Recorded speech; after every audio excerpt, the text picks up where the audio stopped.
So welcome to another video from theplayersaid.com. We'll keep this one short. This is a little bit awkward, I'm holding the camera, but we're at WBC 2022 and people have requested kind of a walkthrough. It's kind of a big sprawling event, so we can't take you through all of it, but we're going to take you through the main kind of open gaming area because there's also a lot of prototypes and very interesting war games on the docket that I think you're going to be very interested in. So what we're going to do is we're just going to flip the camera around and we will get going. So this is the main open gaming hall. There is a very large library of games, which if you're a member or if you're here just with a pass, you can go and just sign one of those out and play any of these. Lots of board games, lots of war games available. So we are currently waiting to play the new World at War 85 expansion from Lock and Load. But you can see we've got it all, it's all set up here and they're going through some demos. We're about to sit down and have a quick look at that and talk to Jeff, who's one of the developers of that. We have the just announced, recently coming out, Storm over Jerusalem, which is one of those area impulse games from MMP. That's coming out soon here as well. And then also from the MMP we have Warriors of England, which is a Wars of the Roses based on the Warriors of God, Warriors of Japan system. So some very exciting bits and pieces going on. Over here we have Crown and Crescent, also from MMP. We're in the MMP section if you can't tell.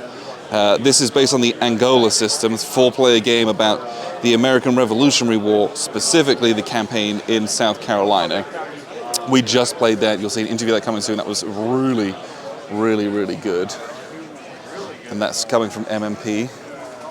Over on the next table, we have an extremely large new edition of Victory in the Pacific that's being worked on.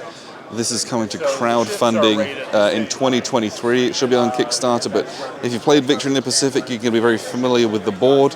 This is obviously a giant kind of playtest demo version of it, and you're probably not going to get a game this big, but it looks really awesome and very bombastic as well. We're going to flip over to one of the most interesting tables. So this is the Ben Hull GMT table. So to start with, we've got Musket and Pike. This is the dual pack. So we have here, this is the Battle of Marston Moor that's all set up. We're going to close in some of these counters for you. So this one's coming out relatively soon. This is in a very finished state. So here's we get into some of the exciting stuff. When we were last here in 2019, we had a very prototype copy of the new Ardennes expansion for Fields of Fire. Here we have what is a pre-production copy. So you can see that here on the back of these finished cards. And these are the different terrain cards. We've got some open fields where there's all the different slow because of the snow and the slow going weather that's going on for the tanks. Finished kind of counter sheets that we'll be getting on with that. And here's one of the most exciting things that I've seen at this convention, and this is a prototype of, you guessed it, Fields of Fire 1917-1918. So I just saw this and I'm like, my mind was a little bit blown and I'm incredibly excited. I'm going to sit down with Ben, hopefully we can grab some time and have a little bit of a chat about that. But love Fields of Fire, love what they do with that system, and very curious to see what a 1917-1918 go over the top, fight the trenches game looks like with that. The next thing we've got here from GMT is Banish All the Snakes, which is St. Patrick in Ireland. So here, this is lovely prototype copies, and we've got all these different blocks. But the artwork here, which is done by the very famous Terry Leeds, is just so delicate. It's so gorgeous. That's the mainland. Then we've got the main map, so we've got this map of Ireland. Just love the color palette on this, love the detailing of the geography. Just those extra little steps really make this game look so appealing. And then the little stickers on the blocks look so great. Very excited to kind of get my hands into that one. Then we also have their upcoming Charioteer game that's being played and demoed. So, you know, Circus Maximus style, having a run around in your chariots around this large board. Also looks very great. They got 2 copies of that which people are demoing. But yeah, the rest of most of the rest of the open gaming area is people just playing some board games, some war games,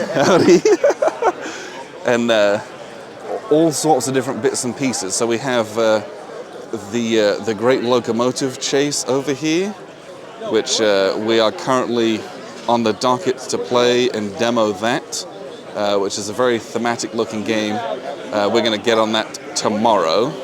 So you'll hear more about that. That's very, very exciting looking. And over here we have, this is the Brothers at War from the Brothers at Arms system, I believe is what it's called. This is coming out from Compass. This is a large scale, well, not large scale, but a large kind of format. These hexes are huge and the pieces are small. This is a game of different smaller battles in the American Civil War. Over here we have Sean Drulinger of Point Blank fame. He's demoing it, and we will just be very naughty and kind of squeezing a look at the game in action. There's Chris. Oh, sorry. No, hey, how are you? Doing well. You're totally fine. You should, yes. Our brains are frazzled, but if you want to come for a little... We're just having a cheeky look. We're going to come and demo this, hopefully, later on. But yeah, a lot of people enjoying a lot of war games, and that's the kind of thing that you can expect from WBC. Games of Star Wars Rebellion going on, games of Root, games of Churchill, games of Combat Commander, ASL, plus all of the tournaments on top of all of that. So hopefully we're not seasick. Hopefully you kind of get a gauge for the size and the scope of this thing. It's bigger than some of the tiny local ones, but it's still very close-knit community. Feels very personal and friendly, and there's just so much space for open gaming. Meet lots of designers, lots of publishers, and it was a really great time. So I appreciate you very much tuning in. It's a quick walkthrough of WBC. I've been Alexander from thePlayersaid.com.